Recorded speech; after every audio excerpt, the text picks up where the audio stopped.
고난 주간을 보내고 있습니다.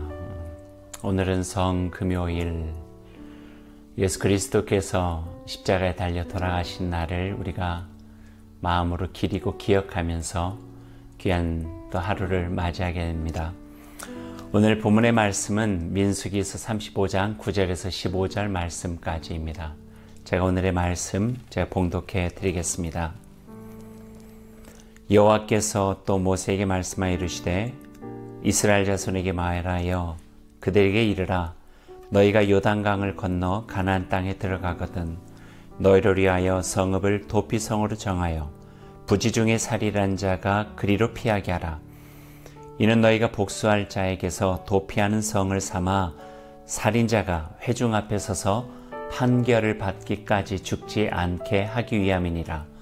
너희가 줄 성읍 중에 6을 도피성이 되게 하되 세 성읍은 요단 이쪽에 두고 세 성읍은 가나안 땅에 두어 도피성이 되게 하라. 이 6성읍은 이스라엘 자손과 타국인과 이스라엘 중에 거류하는 자의 도피성이 되리니 부지 중에 살인한 모든 자가 그리로 도피할 수 있으리라. 아멘. 우리에게 주시는 하나님의 말씀입니다. 말씀을 나누기 전에 우리 잠깐 마음으로 기도하겠습니다. 하나님, 주님께서 십자가에 계시고 그 생명 다하여 우리를 구원하신 귀한 날을 우리 마음속에 기억하면서 주님의 말씀을 듣습니다. 함께해 주시고 우리 마음속에 예수 그리스도로 인하여서 참된 생명, 참된 구원이 이루어질 수 있도록 도와주시고 이 어려운 시기에 주님 예수 그리스도께 주신 그 귀한 말씀으로 우리가 온전하게 나아갈 수 있도록 주님 함께하여 주옵소서. 예수님의 이름으로 기도드립니다. 아멘.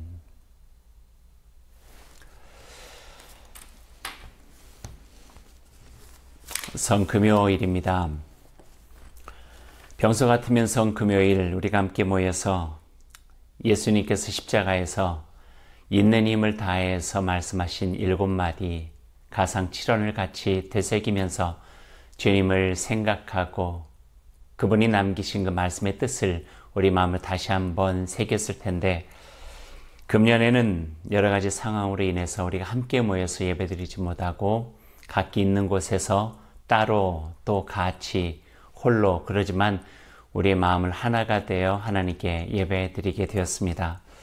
어느 곳에 있든지 어떤 상황이든지 우리 하늘 함께 하시고 말씀해 주시며 또 우리와 함께 하시는 예수 그리스도, 그분이 우리 마음에 계시고 또 여러분의 마음 위로하고 새 힘과 소망을 주시기를 원합니다.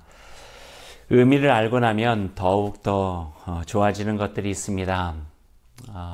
요즘에 우리가 잃어버린 일상들이 그렇죠.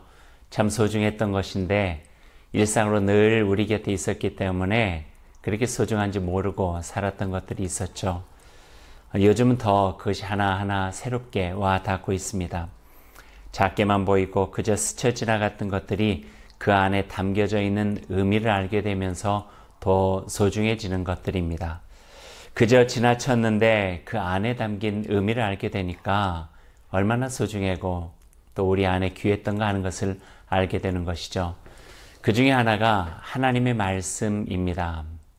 늘 우리가 읽을 수 있어서 하나님의 말씀 우리 곁에 있는 줄 알았는데 정말 어렵고 힘들다 보면 내 안에 기억되어진 하나님의 말씀이 우리의 영을 살리고 우리의 마음을 회복시키고 우리의 삶을 온전하게 살아갈 수 있도록 돕는 하나님의 그 생명의 말씀임을 깨닫게 되는 것이죠.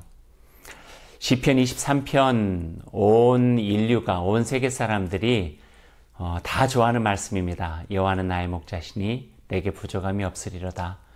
어떤 곳에서 조사했는데 가장 좋아하는 말씀이 어디입니까? 라고 할 때 시편 23편의 말씀을 대답했다 하는 그 기록도 제가 본 적이 있습니다. 첫 부분에 주목하며 지내던 제게 중간쯤에 있는 말씀 하나가 저에게 참 크게 와 닿았던 기억이 있습니다. 그 말씀이 바로 내 원수의 목전에서 상을 베풀어 주시고입니다. 솔직히 저는 그 전에 그 상이라는 것이 그나 지나치면서 있게 되니까 표창장이나 상을 준다 이렇게 생각했던 적도 있었습니다. 그런데 그것이 그런 상이 아니라 밥상, 우리들의 식탁을 베풀어 주신다 하는 의미가 있다고 하는 것을 알았고, 구약시대 문화 중에 아무리 큰 죄를 지어 쫓기는 신세가 되었어도 그 누군가가 장막의 문을 열고 밥상, 먹을 수 있는 상을 차려주면은 그가 그의 보호자가 되어서 어떤 상황, 어떤 형편에 이르렀든지 간에 그를 대변하여 그를 돌보고 지켜준다 하는 그 구약의 풍습이 있음을 알게 되었죠. 그 장막의 주인이 그의 대변자가 되고 보호자가 되어서 어떤 잘못을 했든지 죄를 지었든지 간에 그의 생명과 삶을 보호해준다 하는 말씀입니다. 아무리 큰 죄를 지었어도 그 잘못으로 인해서 목숨을 잃거나 잘못된 일만은 막아야 된다고 하는 구약의 풍습이 어쩌면 시편 23편에 있는 원수의 목전에서 상을 베풀어 주신다. 우리가 어떤 큰 잘못을 했다 할지라도, 어떤 위기와 어려움에 있다 할지라도 여호와 하나님께서 우리 목자 되셔서 우리 앞에 상을 베풀어 주시고 원수를 막아주시고 돌봐주신다 하는 그 말씀을 알게 되면서 이 말씀이 이렇게 참 좋은 말씀이구나 하는 생각을 했던 적이 있었습니다. 모든 판단을 뒤로 미루고 일단 보호하고 돌보고 위로하고 그의 말을 듣고 난 다음에 그에게 가장 적절한 모습으로 반성하고 돌이켜 새롭게 살아갈 수 있는 기회를 주는 거죠. 어떤 의미로 하면은 희망입니다. 절망 속에 있는 자에게 희망을 줘서 다시 살게 하는 것이죠. 이것이 어쩌면 교회가 할 일이고 그리스도인들의 품에서 시작할 수 있는 일이라 하는 생각을 갖게 되니까 첫 번째 구절, 여호와는 나의 목자시니 내게 부족함이 없다. 쉴만한 물가 또 푸른 초장으로 인도해 주신다 하는 위로의 말씀도 좋았지만 원수의 목전에서 상을 베풀어 주신다고 하는 것은 다시 희망을 주시고 우리를 지켜주시는 여호와 하나님의 또 다른 자비와 사랑 같아서 너무나 참 귀하게 여겨진 적이 있었습니다.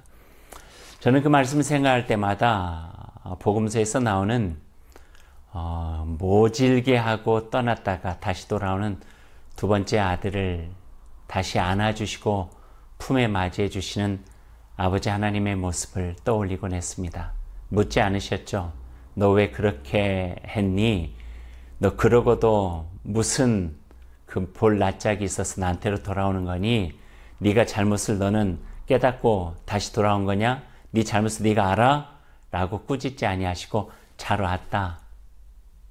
그냥 알아주시고 얼굴에 입 맞춰주시고 그 정말 먼지구덩이에 있는 아들을 내 아들로 받아주시는 그 아버지의 마음이 바로 오늘 원수의 목전에서 상을 베풀어 주시는 하나님의 모습과 같이 되어지는 것을 보게 됩니다. 어쩌면 이와 결이 다 있는 것이 오늘 우리가 함께 읽은 민수기서의 말씀이고 그 속에 담겨져 있는 도피성 제도입니다. 길고 긴 광야의 생활을 약속의 땅에 들어가면서 하나님께서는 이스라엘 백성들에게 도피성을 마련하라 이야기하셨죠. 그 많은 성 중에 적어도 6곳만은 곳곳에 도피성을 마련하여 부지 중에 잘못했든지 위기에 처했든지 힘겨워서 누군가가 나의 피난처가 되고 돌봐주실 분이 필요하다 여겨질 때 돌아갈 수 있는 곳, 도망칠 수 있는 곳, 숨을 수 있는 곳, 쉴 수 있는 곳, 그런 도피성을 6곳을 마련해 놓아야 된다라고 하나님께서는 말씀해 주고 계십니다.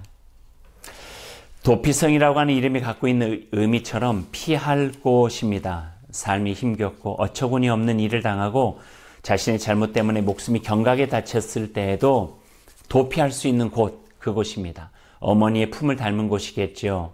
잘잘못을 따지는 것은 뒤로 미루고 일단 사람이 살고 봐야 된다라고 하는 마음을 가지고 그 생명을 보호해 주시는 소중한 곳, 그곳이 바로 도피성입니다.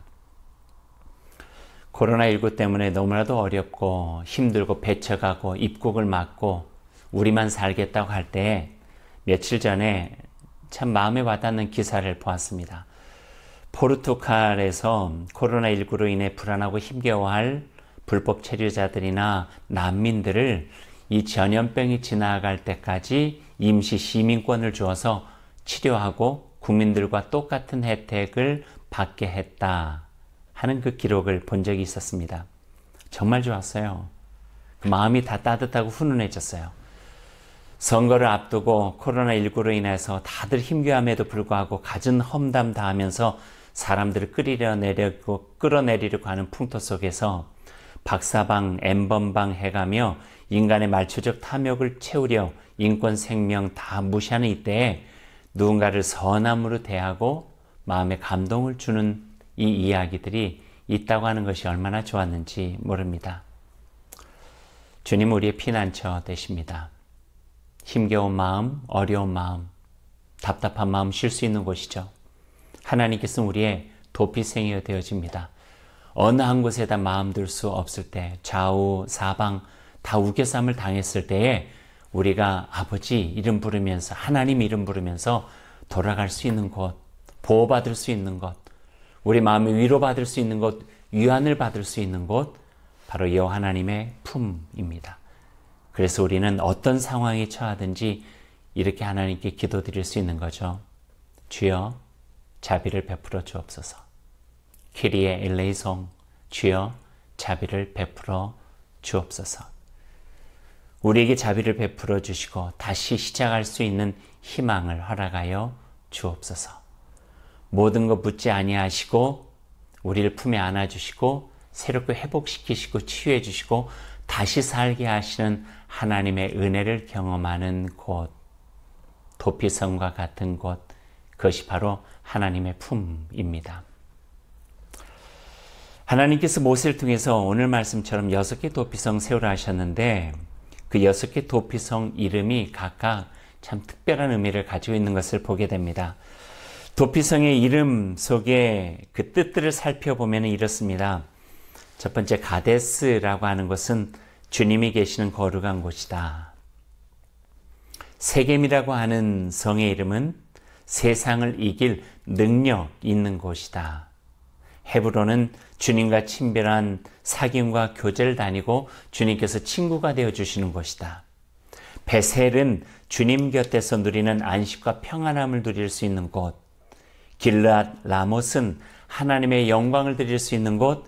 그리고 마지막 6번째 바산 골라는 참된 행복을 누릴 수 있는 곳. 이렇게 6개의 도피성마다 각기 그 이름들을 가지고 있습니다. 하나하나가 하나님께서 도피성을 마련해 주신 그 의미를 알 수 있게 하는 귀한 곳인 것 같습니다. 우리의 삶에 이와 같이 필요한 곳이 바로 도피성입니다. 주님 만남으로 인하여서 그분이 우리와 함께 해주심으로 인하여서 우리의 절망하고 낙심했던 마음에 새 힘과 소망을 얻고 다시 시작할 수 있는 곳, 그것이 도피성이죠. 그러고 보면은 그 도피성은 십자가를 닮았습니다. 고난주간 십자가를 더 깊이 새길 수밖에 없는 주간에 주님의 피난처인 도피성은 바로 십자가입니다. 십자가 그 그늘 밑에서 우리는 위로를 받고 힘들고 어려울 때 십자가를 바라보면서 우리 마음에 새 힘을 얻을 수 있게 되고 십자가를 바라보면서 우리를 그토록 사랑하셨던 하나님의 은총과 예수 그리스도의 사랑, 우리 곁에서 늘 함께 해주시는 성령님을 경험할 수 있게 된다면 십자가는 요즘 우리들의 마음속에 피난처 도피성이 되어지는 곳이라고 우리는 믿을 수 있게 되어집니다. 제가 광야에 갔을 때 광야에서 부르면서 정말 마음에 와닿았던 찬송이 하나가 있습니다. 그 찬송이 바로 415장 찬송가인데요. 제가 그 찬송 가사를 먼저 한번 읽어드릴게요. 십자가 그늘 아래 나 쉬기 원하네. 저 햇볕 힘이 뜨겁고 또 짐이 무거워. 이 광야 같은 세상에 늘 방황할 때에 주 십자가의 그늘에 내 쉴 곳 찾았네. 저는 노래는 잘 못하지만 찬양하는 것은 참 좋아합니다. 그래서 저 혼자 찬양하는 것 같지만 여러분이 같이 또 이 방송을 통해서 찬양해 주시면 이 가사가 더욱더 마음에 와 닿을 것 같습니다. 제가 찬양을 할게요. 십자가 그늘 아래 나 쉬기 원하네. 저 햇볕 심히 뜨겁고 또 짐이 무거워 이 광야 같은 세상에 늘 방황할 때에 주 십자가의 그늘에 내 쉴 곳 찾았네. 내 눈을 밝히 떠서 저 십자가 볼 때 날 위해 고난 당하신 주 예수 보인다. 그 형상 볼 때 내 맘에 큰 찔림 받아서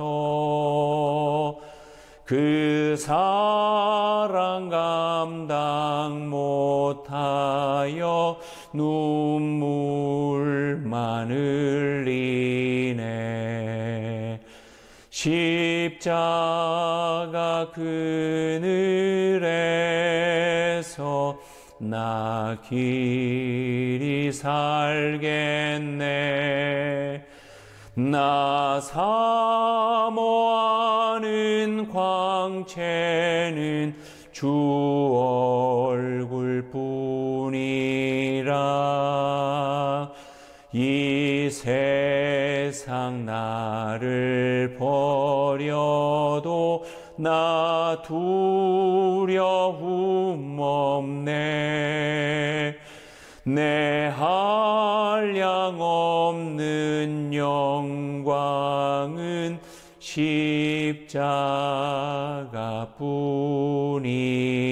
십자가뿐이라. 내 한량 없는 영광은 십자가, 그분의 십자가뿐이라. 아멘.